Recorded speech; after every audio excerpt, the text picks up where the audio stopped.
Je vous propose d'écouter Jean-Noël Barrot, son ministre des Affaires étrangères. Il évoquait justement le résultat de cette grande réunion de jeudi. Aujourd'hui, à Paris, les États-Unis, l'Ukraine et les Européens se sont retrouvés autour d'une même table pour aborder ensemble la suite des efforts que nous voulons toutes et tous consentir pour arriver au plus vite à un cessez-le-feu en Ukraine, permettant d'engager des discussions vers une paix juste et durable. Et ces discussions très ouvertes, très franches, auront permis de faire avancer la réflexion des Européens, celle des Ukrainiens et celle des Américains, qui se sont donné rendez-vous la semaine prochaine à Londres pour poursuivre les échanges sur cette base-là, afin que nous puissions espérer dans les tout prochains temps aboutir à ce cessez-le-feu plein et entier, sans condition, auquel les Ukrainiens ont d'ores et déjà consenti et auquel nous souhaitons que la Russie puisse consentir à son tour.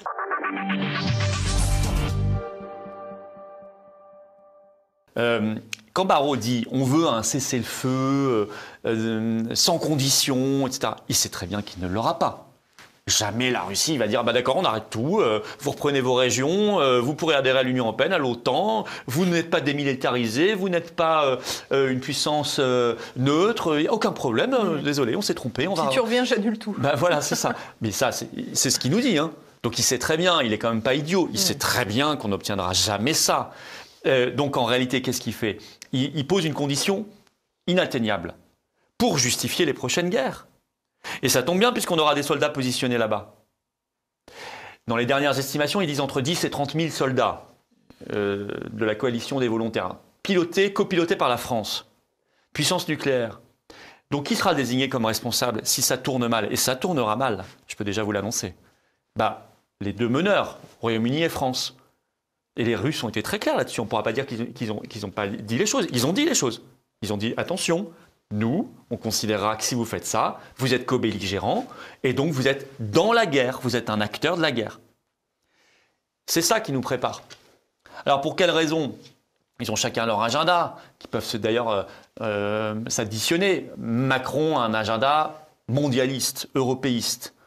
Il faut que l'Union européenne ait son armée, et c'est vrai qu'il profite de cette crise pour avancer ça. Il faut européaniser la dissuasion nucléaire française. Au passage, la donner à l'Allemagne. Parce que ce qui est inquiétant aussi, c'est que le nouveau chancelier allemand, il est complètement cinglé. Hein. Alors lui, il a appelé à ce qu'on détruise le pont de Kerch, le pont qui relie la Crimée. Complètement fou, lui. Mais lui, il arrive en mai, là. Hein, et c'est très inquiétant, parce que Scholz, il était un peu endormi quand même. Tant mieux. Merz... Ça lui a pas porté chance. Ah ouais, c'est vrai. Mais Merz, c'est M. BlackRock, 15 ans à la tête de BlackRock Germany. Il est même en conflit d'intérêts, parce que BlackRock a déjà des contrats. Vous savez, l'Ukraine, ouais. Tout à fait. Le patron monde de BlackRock rencontre très souvent Zelensky.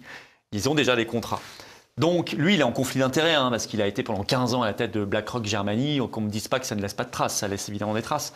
Donc, en réalité, ce type qui est en conflit d'intérêts, qui renoue avec les pires heures de l'Allemagne, je ne veux pas tomber dans le point Godwin, mais enfin, franchement, les mots qu'il a en ce moment, ça va rappeler certaines choses. Envoyer des soldats allemands là-bas à la frontière avec la Russie, ça peut...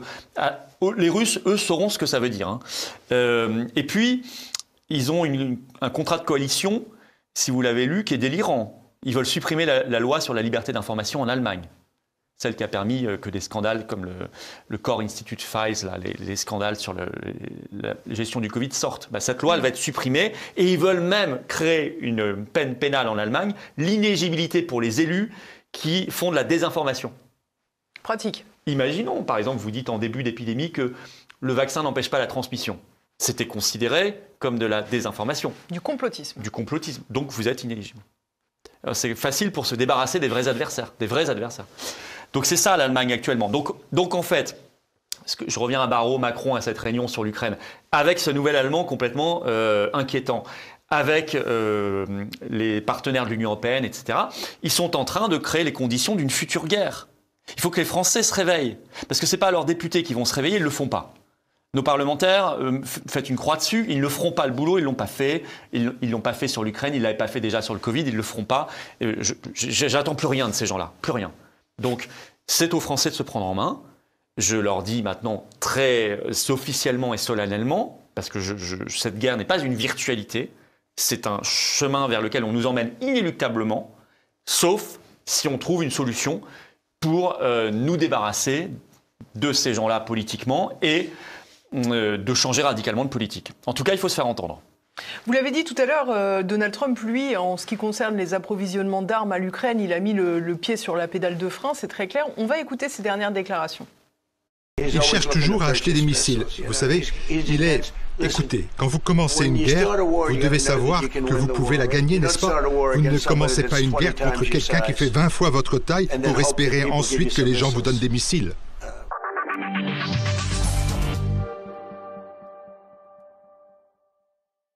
Alors souvent, avec Donald Trump, on a le sentiment que c'est un peu le bon sens du cow-boy, quoi. Ouais. Mais ce qu'il dit est très très vrai. Certains ont dit, en France, j'ai vu des commentateurs dire « mais qu'est-ce qu'il raconte c'est honteux, c'est la Russie qui a commencé la guerre ». Oui, la Russie, le 22 février 2022 ou 24 février, a envahi une partie de l'Ukraine, c'est vrai. Mais c'est bien c'est bien l'Ukraine qui a commencé en réalité. Je reparlais de la... Enfin, l'Ukraine avec des influences étrangères. Oui, mais avant 2022. Non, mais en 2014, le coup d'État... Bien sûr, mais l'Ukraine comme proxy. Vous avez raison. Ukraino-ukrainien. On va être très clair, l'Ukraine n'a rien commencé du tout. L'Ukraine est un proxy de l'OTAN dans cette affaire contre la Russie. Mais ce qui s'est passé à partir de 2014, quand le gouvernement ukrainien attaque les populations russophones du Donbass, leur enlève des droits de parler russe, par exemple, ferme des chaînes de télé, interdit des partis politiques d'opposition, car trop russophones, pro-russes, encore maintenant d'ailleurs, ils continuent à le faire, et même disent que l'avenir des enfants de cette région, c'est pas d'aller à l'école, mais de finir dans des caves sous les bombardements. Ça a été dit, tout ça. C'est une guerre. Et évidemment que c'est contre la Russie. On va pas faire les hypocrites en disant que c'est une partie du territoire ukrainien. Bien sûr, mais enfin, c'est une partie historiquement très tournée vers la Russie, si ce n'est russe.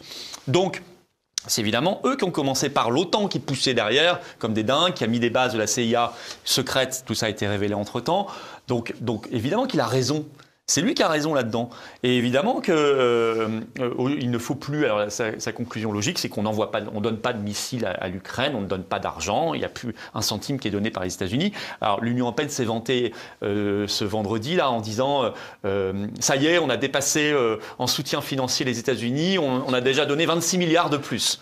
Voilà. Puis on reparlera tout à l'heure du budget, parce que retenez bien ce chiffre, 26 milliards, vous faites fois 0,2, c'est la part de la France. Donc, si je calcule bien, ça fait 5,2 milliards. Et vous savez ce que paye déjà la France, en plus des États-Unis. Par rapport aux États-Unis, ça c'est juste le différentiel. Il y a des enveloppes franco-françaises aussi. Et en plus, il y a des enveloppes bilatérales purement franco-françaises, plus ce qui passe par l'Union européenne.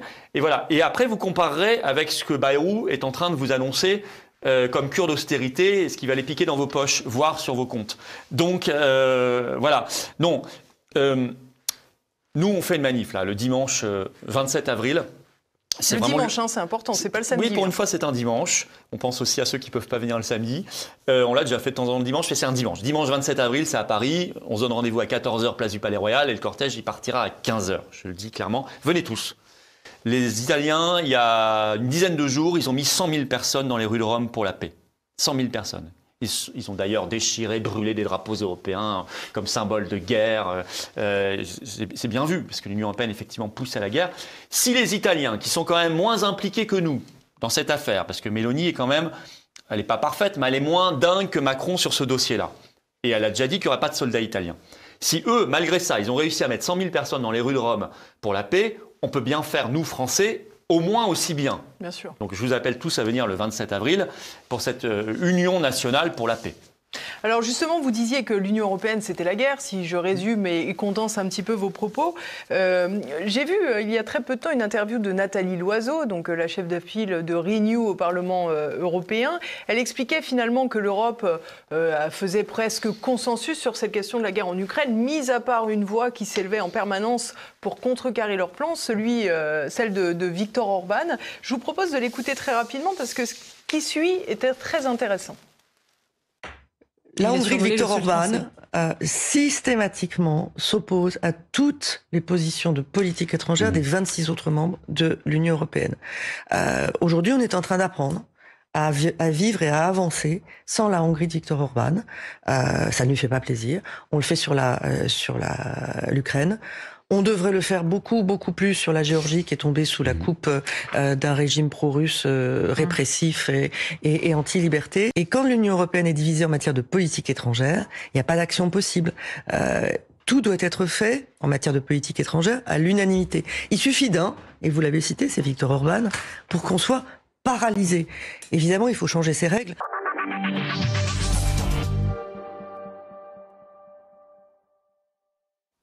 Alors évidemment, cette unanimité paralyse parfois certains dossiers, et Nathalie Loiseau l'a dit, il faut changer ces règles. C'est un serpent de mer au sein de l'Union européenne et à Bruxelles, c'est donc mettre fin à l'unanimité pour un vote à la majorité, et là, il n'y a plus de blocage possible finalement.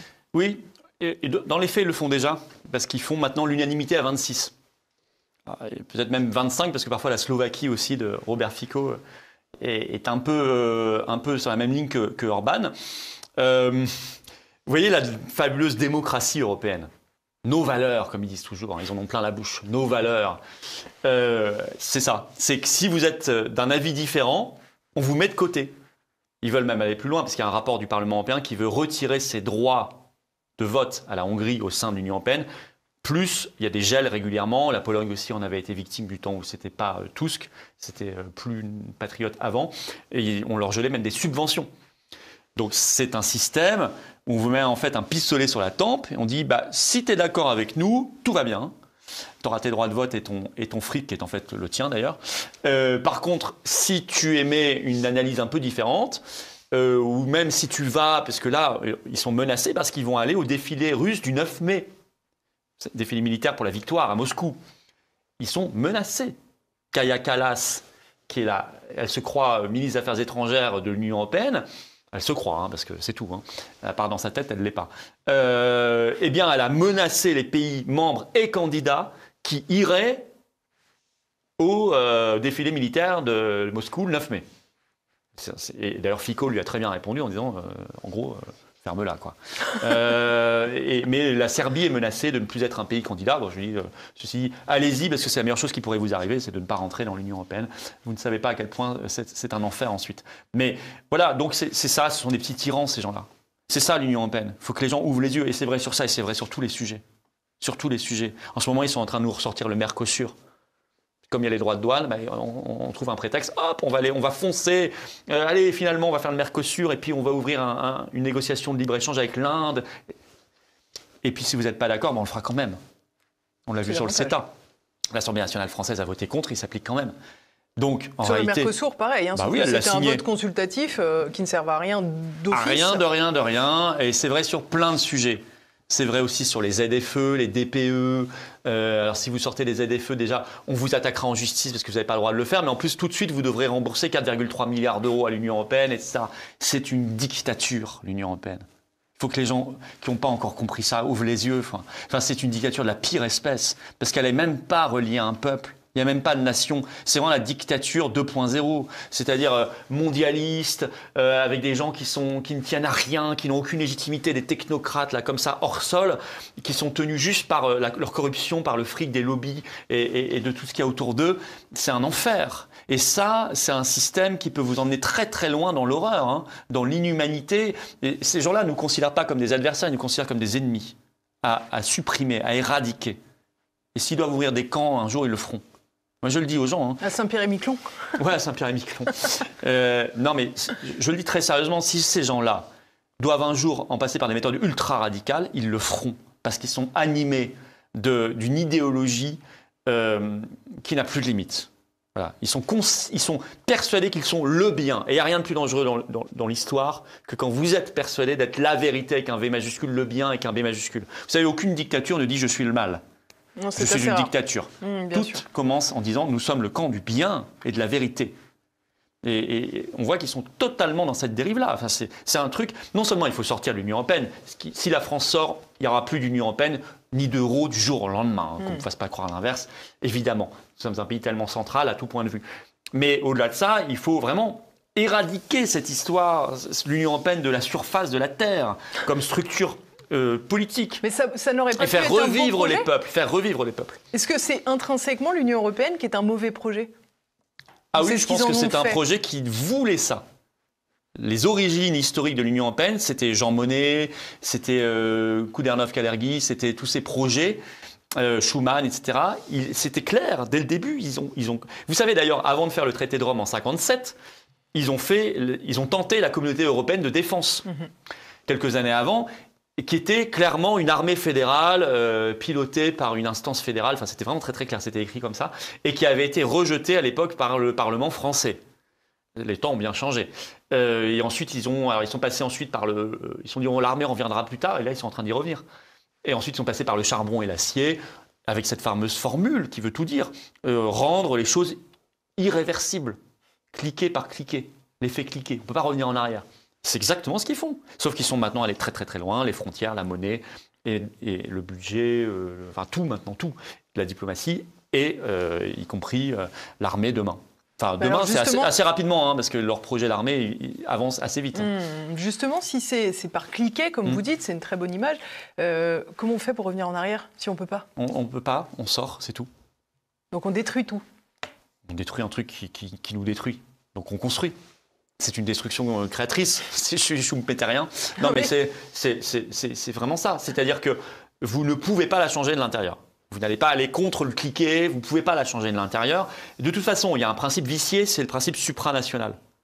Donc, même si vous changiez le contenu des politiques, ponctuellement, une politique commerciale un peu moins négative pour nous, bon, mais vous restez sur un principe vicié, qui est celui qui fait que vous n'êtes pas maître chez vous.